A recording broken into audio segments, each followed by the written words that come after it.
Bienvenue à Portland, une ville qui ne dort jamais vraiment, car ici les pistes s'illuminent très tôt le matin. Les avions s'alignent au décollage, les portes ne cessent de s'ouvrir et de se refermer, tout est en mouvement, tout est calculé. Et derrière cette mécanique bien huilée, il y a des choix, des compromis et beaucoup d'anticipation. Dans PDX, vous êtes à la tête d'une compagnie aérienne, pas une compagnie abstraite, pas un simple score à optimiser, mais une organisation entière à faire grandir. Votre objectif est clair, devenir la compagnie aérienne préférée de Portland.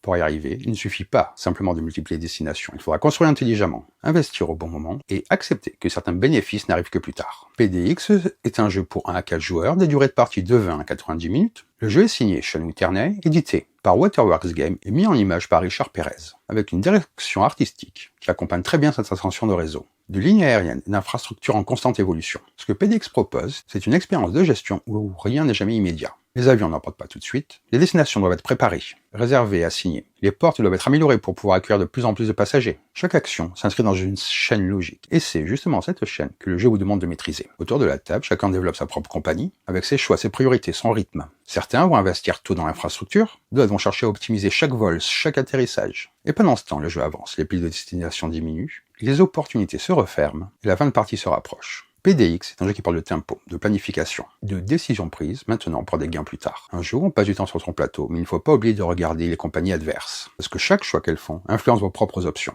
Le jeu connaîtra une campagne de financement participatif, vous aurez en description la vidéo, le lien pour aller voir tout ça. Alors, prenez un instant, regardez les pistes, comptez les portes, vérifiez vos ressources, les vols sont prêts à être programmés. Et maintenant que l'aéroport est ouvert, voyons ce que PDX a à proposer. Allez, on va voir comment ça se passe. Dans cette vidéo, on va prendre le temps de parcourir PDX.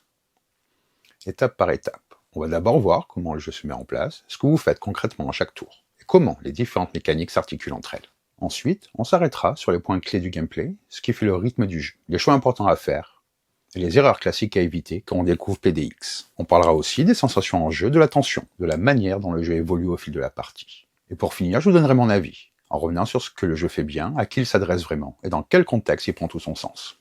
Bref, si vous voulez savoir comment PDX se joue, comment il se vit autour de la table, et si c'est un jeu fait pour vous, vous êtes au bon endroit. Bienvenue dans PDX. Dans ce jeu, vous incarnez une compagnie aérienne qui cherche à devenir la préférée de Portland. Au fil de la partie, vous développerez votre réseau en enseignant des destinations, en gérant des portes d'embarquement, en ouvrant des bureaux et en lançant des campagnes publicitaires.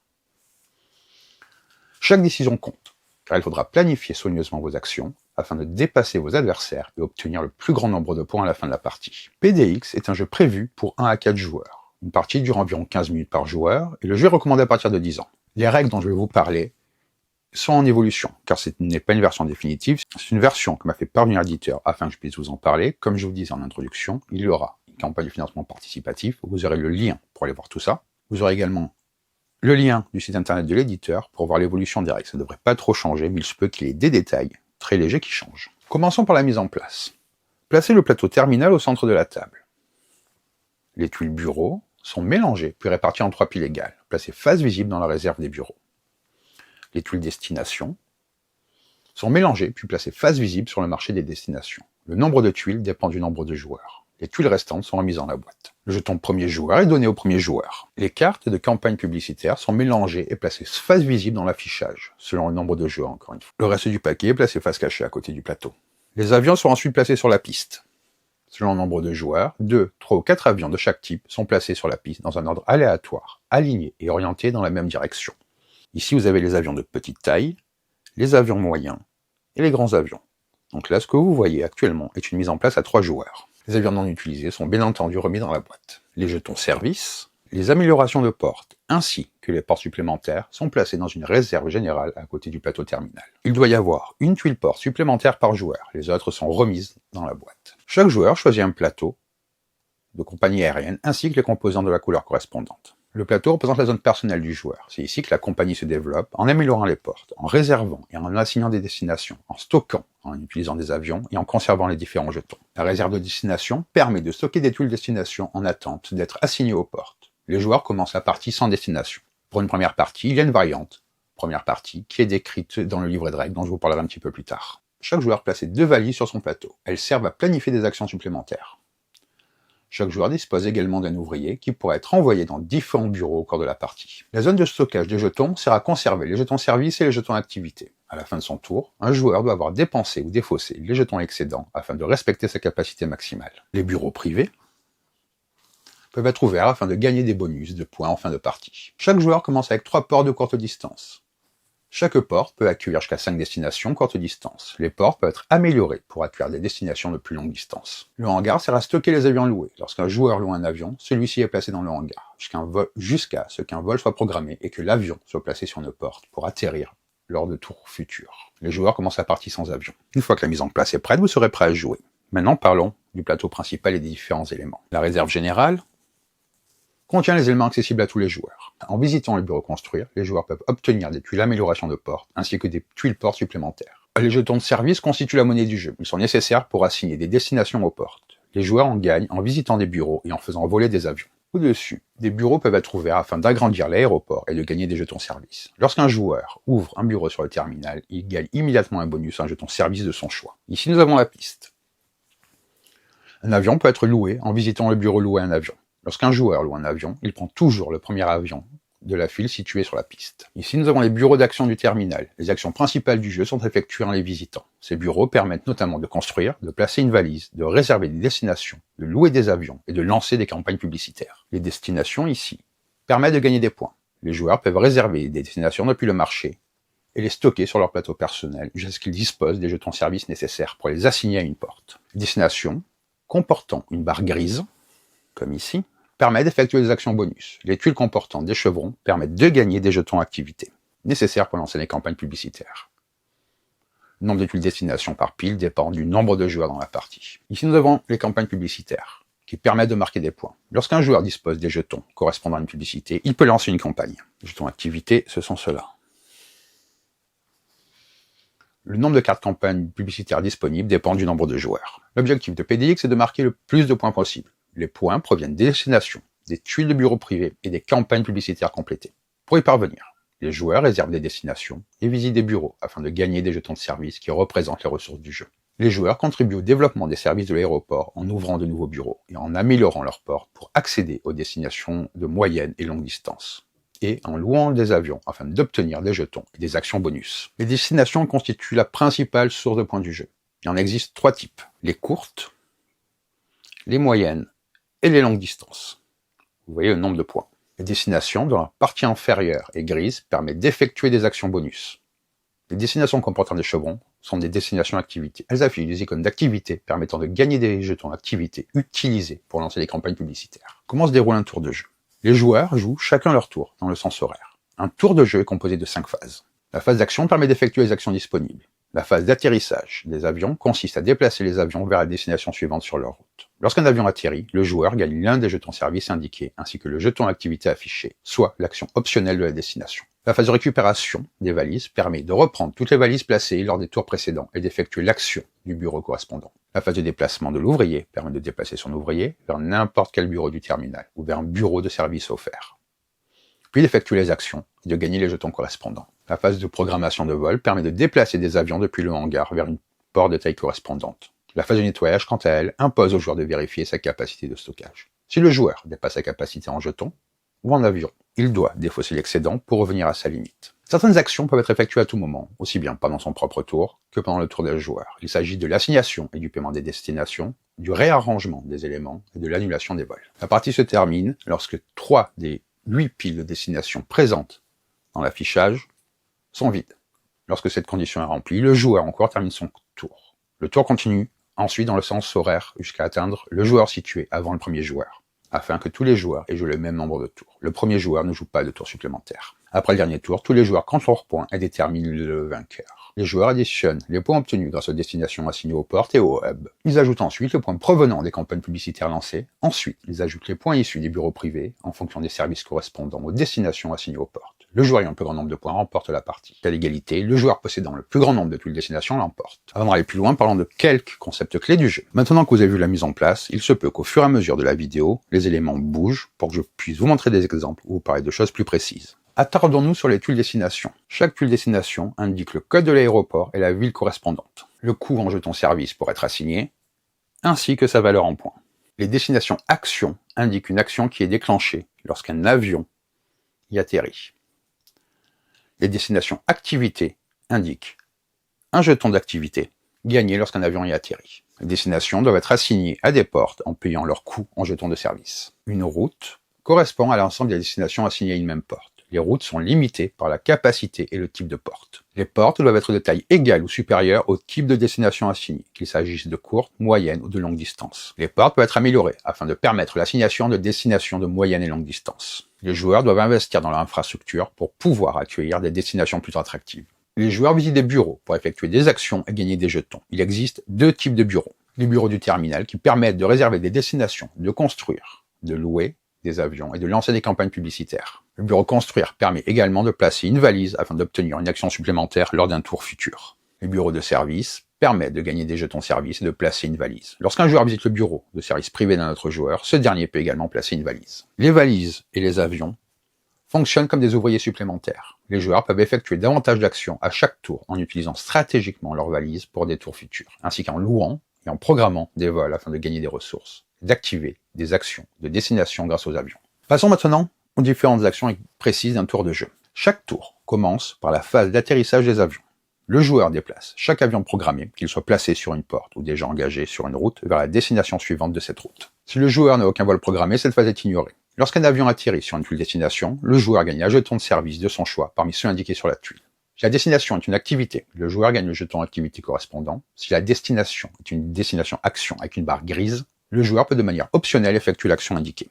Si l'avion se trouvait sur la dernière destination de la route, le vol est terminé. L'avion est alors retiré de la route et replacé à la fin de la file sur la piste. Prenons un exemple. Imaginons qu'à un moment de la partie, nous soyons comme ceci. Cet avion-là se déplace de l'As à DRD. Le joueur gagne ces deux jetons, donc comme ceci.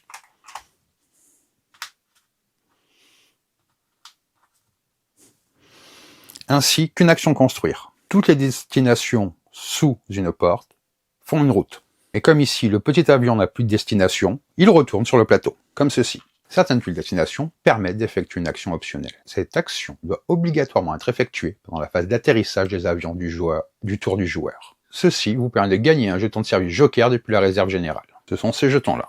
Ici, cela permet de réserver une tuile destination depuis le marché. Ici, cela permet d'effectuer une action construire afin d'améliorer une porte, d'ouvrir un bureau ou d'ajouter une porte supplémentaire. Lors de cette action, le joueur gagne également un jeton de service depuis la réserve. Ici, cela vous permet de louer un avion en prenant celui situé en tête de la file sur la piste. Et finalement ici, cela permet de lancer une campagne publicitaire à condition de payer les jetons d'activité requis. Après la phase d'atterrissage des avions, le joueur peut de manière optionnelle récupérer des valises. Pour ce faire, le joueur prend l'une de ses valises placées lors d'un tour précédent et effectue l'action ou gagne des jetons indiqués sur le bureau correspondant. La valise est ensuite placée dans l'emplacement valise du plateau joueur. Lors de la récupération d'une valise, le joueur ne peut pas effectuer l'action placer une valise.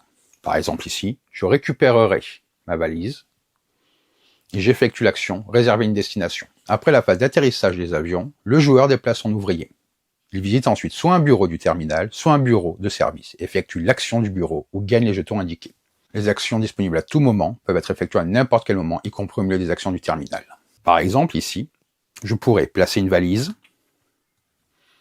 et je récupérerai un jeton comme ceci et un jeton comme cela de la réserve. Quelles sont les différentes actions que vous allez retrouver? Le bureau réservé, une destination, permet de prendre une tuile destination depuis le marché. Ce symbole-là est l'action de construire, qui permet d'améliorer une porte, d'ouvrir un bureau ou d'ajouter une porte supplémentaire. Ce symbole-là, c'est louer un avion. Ça permet de prendre l'avion situé à l'avant de la file sur la piste. Ce symbole-là, c'est lancer une campagne publicitaire. Ça permet de payer des jetons activité afin de lancer une campagne publicitaire. Ce symbole-là, c'est placer une valise. Cela permet de placer une valise sur une espace d'action du terminal afin de l'utiliser lors d'un tour futur. Ici, ce sont les actions de bureau de service. Lorsqu'un joueur visite un bureau de service, il effectue les deux effets indiqués. Donc ici, comme je vous montrais, vous prenez les deux jetons et vous pouvez placer une valise. Ici, comme je vous disais, vous réservez une destination. Lorsqu'un joueur effectue l'action réservée, il choisit n'importe quelle tuile destination située au sommet de n'importe quelle pile du marché et la déplace vers l'un des emplacements de connexion de son plateau. S'il n'y a aucun emplacement de libre, le joueur retire une des tuiles destination de la partie afin de libérer un espace avant de réserver la nouvelle destination.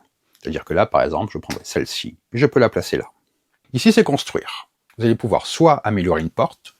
Lorsque vous effectuez cette action, vous choisissez l'une des options disponibles prévues pour cette action. Cela vous permet d'augmenter une petite porte vers une moyenne ou bien une moyenne vers une grande. Vous ne pouvez pas augmenter d'une petite directement vers une grande. Ou bien vous pouvez construire un bureau de service. Le joueur choisit l'un des 3 bureaux disponibles sur le marché et le place dans un emplacement libre situé soit au-dessus de son plateau, soit au-dessus du plateau terminal. Si le bureau est ouvert sur le terminal, le joueur gagne immédiatement un jeton de service joker depuis la réserve générale. Les bureaux de service ne peuvent être ni déplacés, ni être retirés de la partie une fois placés. C'est-à-dire que je pourrais choisir celui-là, je le place soit ici, soit comme ceci, au-dessus de mon plateau. Vous pouvez également construire une porte supplémentaire. Vous ajoutez une tuile porte supplémentaire à côté de votre plateau. Cette tuile fonctionne comme une porte normale, au même titre que celle présente sur votre plateau. Les portes supplémentaires comportent également 2 emplacements de stockage supplémentaires pour les jetons. Ces actions-là donc vous permettent de louer un avion. Lorsqu'un joueur loue un avion, il prend l'avion situé sur l'avant de la file et le place dans l'un des 2 emplacements disponibles de son hangar. À la fin de son tour, un joueur ne peut pas avoir plus de 2 avions dans son hangar. Par exemple là, si je fais cette action-là, je prendrai ce jeton qui vient se placer là. La programmation des vols, qui consiste à déplacer les avions du hangar vers les portes, s'effectue à la fin du tour du joueur. Ici, vous pouvez lancer une campagne publicitaire. Lorsqu'un joueur lance une campagne publicitaire, il prend une carte campagne publicitaire depuis le plateau terminal et la place face visible à côté de son plateau. Le joueur paie ensuite immédiatement les jetons activité requis, puis remplace la carte de la campagne prise par une nouvelle carte piochée depuis le paquet. Campagne publicitaire récompense les synergies. Les joueurs doivent programmer des vols et faire atterrir des avions sur les destinations activités afin de gagner des jetons activités. Comme vous le voyez ici, ces destinations-là. N'oubliez pas que les jetons occupent de l'espace dans la zone de stockage. Un joueur ne peut lancer qu'une seule campagne publicitaire par action de lancement. Les jetons service joker ne peuvent pas être utilisés pour lancer une campagne publicitaire. Le joueur peut également, de manière optionnelle, prendre une valise depuis son plateau et le placer sur un des 4 emplacements d'action du terminal afin de l'utiliser lors d'un prochain tour. Les valises placées sur le plateau terminal ne peuvent pas être déplacées. Un joueur peut avoir plusieurs valises placées sur un même emplacement. Après avoir déplacé son ouvrier et effectué une action, le joueur peut programmer des vols. Pour cela, il déplace un avion depuis son hangar vers une porte de taille correspondante. L'avion se déplacera ensuite le long de la route et atterrira au début de chaque tour. Une seule machine peut voler sur une même route à la fois. Prenons un exemple. Je possède un avion de petite taille et de grande taille dans mon hangar. Je peux programmer l'avion de grande taille sur la porte C2, car la taille de la porte grande correspond au type de l'avion. Je ne peux pas programmer l'avion de petite taille sur la porte C1, car la tuile de la porte est moyenne et ne correspond pas. Je ne peux pas non plus programmer le petit sur C3, car un avion est déjà en train de voler sur la route associée à cette porte. Les portes de petite taille ne peuvent accueillir que les avions de petite taille. Ils ne peuvent accueillir que des destinations de niveau 1. Il y a un maximum de 5 destinations par porte. Les portes moyennes ne peuvent accueillir que les avions de taille moyenne. Les destinations de niveau 1 et de niveau 2, c'est un maximum de 4 destinations par porte. Finalement, les portes de grande taille ou taille large ne peuvent accueillir que les grands avions, un maximum de 3 destinations, et peuvent accueillir les destinations de niveau 1, de niveau 2 et de niveau 3. À la fin de son tour, le joueur laisse son ouvrier sur le bureau qu'il a visité jusqu'à son prochain tour. Si le joueur dépasse sa capacité de stockage pour les jetons service et les jetons activité, avec un maximum de 6 emplacements, ou sa capacité de stockage dans le hangar avec un maximum de 2 avions, il doit défausser l'excédent afin de revenir à sa capacité maximale. Une fois ces vérifications effectuées, le joueur situé à sa gauche commence son tour. Certaines actions sont disponibles à tout moment. Ça peut être effectué aussi bien pendant votre tour que le tour des autres joueurs. Ces actions incluent l'annulation d'un vol, l'assignation d'une destination et le réarrangement des routes. Il est parfois nécessaire d'annuler un vol afin de réorganiser ou d'optimiser ses routes. Annuler un vol coûte soit un jeton de service, soit un jeton activité.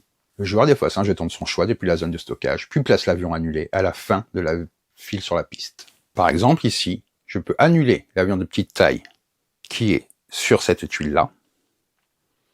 Quand je souhaite programmer un vol de petite taille sur la porte C2 avec l'avion de petite taille dans mon hangar. Un avion situé à la fin d'une route peut être annulé afin de libérer la route et programmer un nouveau vol sans attendre le tour suivant. Vous pouvez également assigner une destination. Lorsqu'un joueur assigne une destination, il déplace l'une des tuiles destination réservée sur son plateau et l'ajoute à une route située sous l'une de ses portes. Le joueur paie ensuite le coût en jeton service indiqué sur le haut de la tuile destination, donc à cet endroit-là. La porte doit être du même type ou d'un type supérieur à celui de la destination et doit disposer d'une capacité suffisante pour accueillir la destination. Les jetons service joker peuvent être utilisés à la place de n'importe quel type de jeton de service. Prenons un exemple. Par exemple, je ne pourrais pas assigner celle-ci à une porte car je ne possède pas le jeton requis. Par contre, j'ai les jetons pour celle-là qui pourraient être assignés à C1 ou à C2 et celle-là ne pourrait être assigné à aucune porte. Celle-là est trop petite, celle-là également, et celle-là a déjà le maximum de destination. Vous pouvez également réarranger les routes. Le rangement des routes permet d'optimiser leur efficacité. Le joueur peut déplacer n'importe quelle tuile destination non verrouillée vers n'importe quelle porte disposant de la taille requise et de la capacité suffisante. Les destinations verrouillées sont celles sur lesquelles se trouvent des avions ou celles situées sous ces destinations sur la route. Les destinations verrouillées ne peuvent pas être déplacées. Ici, cette tuile est verrouillée et ces deux-là sont verrouillées. Celle-là, elle pourrait être réassignée à cette porte-là, ou ces deux-là peuvent être échangées. Celle-là, elle a besoin d'une autre porte large pour pouvoir être réarrangée. Par contre, si celle-là est upgradée en moyenne, celle-ci, ainsi que celle-là, pourrait bouger ici. Un vol peut être annulé afin de déverrouiller des tuiles destination lors d'un réarrangement des routes. À la fin de la partie, vous allez marquer les points, comme je vous ai dit au début. Vous totalisez les points obtenus grâce aux tuiles destination, aux campagnes publicitaires et aux bureaux privés. En cas d'égalité, le joueur possédant le plus grand nombre de tuiles destination remporte la partie. Il existe une variante si vous jouez pour la première fois. Elle est destinée aux joueurs débutants. Chaque joueur commence avec une tuile destination de chaque taille, courte, moyenne et longue distance, placée dans sa réserve. Cette variante accélère le début de partie et donne une avance aux nouveaux joueurs. Chaque nouveau joueur reçoit également un avion de petite taille à placer dans le hangar. Si tous les joueurs sont nouveaux, le nombre de destinations dans chaque pile est réduit d'une unité. Le tirage initial des tuiles destination pour rendre une partie plus rapide ou plus difficile selon les tuiles révélées. Passons maintenant au mode solo. En mode solo, le joueur affronte Tyler, un dirigeant de compagnie aérienne expérimenté et bien connecté. Tyler joue des tours efficaces et impose le rythme de la partie, obligeant le joueur à adapter sa stratégie. Les actions de Tyler sont déterminées par le lancer de 2 dés. Le dé destination sert à assigner des tuiles destination à ses portes, tandis que le côté bureau sert à interagir avec le plateau terminal. La mise en place fait comme une partie à 2 joueurs, avec certaines modifications. Les piles de destination sont composées de 4 tuiles. Pour une partie plus rapide et plus difficile, elles peuvent être composées de 3 tuiles. Tyler commence la partie avec une porte de taille moyenne et une porte de grande taille, en plus de la porte de petite taille imprimée sur son plateau. Le joueur applique les règles multijoueurs sans modification. Le tour se termine lorsque 3 piles de destination sont vides. Le joueur humain est toujours le premier joueur. Lors de son tour, Tyler ne réalise que 4 actions. Il ne réserve pas de destination, n'utilise pas de valise et ne gère pas de jetons service. Lorsque c'est son tour, il lance les 2 dés et ils sont résolus. Le dé destination est toujours résolu en premier. Si Tyler ne peut pas effectuer une action, il l'ignore. Tyler ne réserve pas de destination, il prend directement des destinations et les assigne à l'une des portes, puis prend une carte campagne publicitaire si possible. Il choisit toujours une destination correspondant au type indiqué par le dé, en privilégiant celle qui rapporte le plus de points en tenant compte à la fois de la valeur de la destination et des bonus liés au bureau privé. Tyler vérifie qu'il possède une porte correspondante disposant de capacités suffisantes. Si le dé indique une destination de moyenne distance, il doit disposer d'un emplacement libre sous sa porte. S'il ne peut pas assigner la destination, la tuile est perdue et Tyler passe à l'action du dé bureau. Parmi les tuiles, il choisit toujours celle qui rapporte le plus de points en évaluant les points de la tuile ainsi que les bonus du bureau privé. Les points potentiels liés aux campagnes publicitaires sont ignorés. Si possible, il lance une campagne publicitaire. Il ne collecte pas de jetons d'activité. À la place, il observe les icônes présentes sur ses destinations. S'il dispose des icônes requises pour une campagne, il la prend et remplace immédiatement par une nouvelle carte. Si le dé indique un avion, Tyler prend l'avion situé à l'avant de la file. Si le dé indique le fichage des bureaux, Tyler prend la tuile située à la position indiquée par le dé et la place dans l'un des emplacements du bureau de son concours. Si tous les emplacements de bureaux sont remplis, le tour de Tyler se termine immédiatement. Avant de décoller et d'entrer dans le détail de mon ressenti, si cette présentation vous a aidé à mieux comprendre PDX, pensez à soutenir la chaîne, s'abonner, laisser un like ou un commentaire, c'est un peu comme ouvrir une nouvelle porte dans l'aéroport. Ça permet au contenu de continuer à se développer et d'aller plus loin. Dites-moi aussi en commentaire quelle stratégie vous attire le plus. Est-ce que vous préférez construire un réseau solide de destination, optimiser vos campagnes publicitaires ou investir d'abord dans l'infrastructure? Vos retours permettent d'ajuster le rythme et le contenu, exactement comme dans le jeu. Et maintenant que tout est en place, que les vols sont programmés et que les routes commencent à se dessiner, on peut passer à l'essentiel. Voici mon avis sur PDX. PDX offre une expérience de jeu qui repose avant tout sur la construction progressive et réfléchie d'un système. Dès les premiers tours, le joueur comprend qu'il ne s'agit pas d'un jeu de coup d'éclat immédiat, mais bien d'un jeu de planification, où chaque décision s'inscrit dans une continuité. Les premières actions peuvent sembler modestes, voire lentes, mais elles posent les fondements nécessaires à une montée en puissance maîtrisée. Le ressenti dominant est celui d'un jeu exigeant mais juste. Chaque ressource est comptée, chaque emplacement a une valeur, et chaque action non optimisée se paie sur les tours suivants. Le jeu ne punit pas brutalement les erreurs, mais il les rend visibles, ce qui incite à apprendre et à affiner sa stratégie au fil des parties. Cette ascension de construction patiente, presque méthodique, donne une vraie identité à l'expérience. La tension dans PDX ne vient pas d'un affrontement direct, mais d'une pression constante sur le tempo. Le jeu impose un rythme clair, à travers ses phases de tour, mais laisse aux joueurs une grande liberté dans la manière de les exploiter. La gestion des avions en particulier crée une tension intéressante. Programmer un vol, attendre qu'il progresse sur une route, puis en tirer des bénéfices demande d'anticiper plusieurs tours à l'avance. Le rythme est également dicté par l'épuisement progressif des piles de destination. Cette condition de fin de partie agit comme un compte à rebours permanent. Les joueurs doivent constamment évaluer s'ils doivent accélérer leur développement ou temporiser pour optimiser leur route et leur campagne publicitaire. Cette tension est subtile mais omniprésente. Elle contribue fortement à l'engagement autour de la table. L'ambiance autour de la table est généralement concentrée et réfléchie. PDX favorise une interaction indirecte mais bien réelle. Les joueurs se disputent les mêmes opportunités, destinations intéressantes, campagne publicitaire rentable, bureau. Il n'y a pas de mécanisme d'attaque directe, mais chaque choix influence les options disponibles pour les autres. Cette interaction indirecte renforce la sensation de compétition sans générer de frustration excessive. On observe les joueurs, on anticipe leurs besoins, on adapte ses choix en conséquence. Le jeu récompense l'observation attentive et la capacité à lire le rythme global de la partie. La cohérence entre le thème de la gestion d'une compagnie aérienne et les mécaniques du jeu est particulièrement réussie. Chaque élément mécanique s'inscrit naturellement dans la logique du thème. Les portes limitent les routes comme un véritable aéroport. Les avions suivent des trajets définis. Et les améliorations d'infrastructures sont indispensables pour accéder à des destinations plus lucratives. Les campagnes publicitaires, basées sur des synergies d'icônes d'activité, évoquent une stratégie marketing à long terme plutôt qu'un simple bonus ponctuel. Même les contraintes de stockage rappellent des limites logistiques réalistes. Cette cohérence renforce l'immersion et donne du sens aux décisions prises par les joueurs, ce qui est essentiel dans un jeu de gestion. PDX propose une profondeur mécanique qui se révèle progressivement. Les règles prises individuellement sont relativement simples, mais leur combinaison crée un espace stratégique riche. Le joueur doit constamment arbitrer entre développement à court terme et investissement à long terme. Améliorer une porte, ouvrir un bureau, lancer une campagne publicitaire ou renforcer une route existante sont d'autant de choix qui ne peuvent pas tous être faits en même temps. La présence d'actions disponibles à tout moment ajoute une couche supplémentaire de finesse stratégique. La possibilité d'annuler un vol, de réorganiser des routes ou d'assigner des destinations en dehors de son tour principal permet des ajustements tactiques intéressants sans pour autant alourdir le jeu. Le jeu est accessible dans sa prise en main, mais il demande un certain temps pour être pleinement compris. Les premières parties servent surtout à assimiler la structure d'un tour, le rôle des avions et la logique des routes. Une fois ces bases acquises, le joueur commence à percevoir les interactions plus fines entre les différentes mécaniques. La variante première partie est une excellente idée pour accompagner les nouveaux joueurs, en accélérant le démarrage et en réduisant l'impact du hasard initial. Elle permet de se concentrer plus rapidement sur les choix stratégiques, ce qui rend l'apprentissage plus agréable et moins frustrant. La rejouabilité de PDX est élevée. La disposition des destinations, leur type, l'ordre d'apparition des campagnes publicitaires et les choix d'ouverture de bureaux assurent une forte variabilité entre les parties. Aucun développement n'est jamais exactement identique, et les joueurs sont incités à adapter leur stratégie aux opportunités offertes par la mise en place. Le mode solo renforce encore cette rejouabilité. L'adversaire automatisé impose un rythme soutenu et force le joueur à jouer de manière plus efficace sans modifier les règles fondamentales. Cela permet de découvrir le jeu sous un angle différent et de perfectionner sa maîtrise des mécaniques.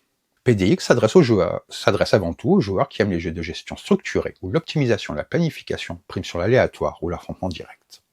Il conviendra parfaitement à des joueurs intermédiaires à confirmer. Mais il reste accessible à des joueurs moins expérimentés grâce à sa durée raisonnable et sa lisibilité. Il est particulièrement adapté à des groupes appréciant les jeux où l'on construit quelque chose de tangible au fil de la partie et où la victoire se joue sur une série de bonnes décisions plutôt que sur un coup unique. PDX est un jeu de gestion cohérent, exigeant et gratifiant, qui récompense la réflexion, l'anticipation et l'adaptation. Il ne cherche pas à impressionner par la complexité ou la confrontation directe, mais par la solidité de son système et la clarté de son propos ludique. C'est un jeu qui prend tout son sens sur plusieurs parties à mesure que l'on comprend mieux ses rouages et que l'on affine sa manière de jouer. Une proposition sérieuse, élégante et durable pour les amateurs de jeux de gestion modernes. Donc voilà pour cette vidéo, j'espère que ça vous a plu. Je vous le redis, vous aurez en description de la vidéo le lien pour aller voir la campagne qui devrait pas tarder à être lancée. C'est un jeu d'extrêmement bonne qualité. Et sur ce, je vous dis bonne partie et bon jeu!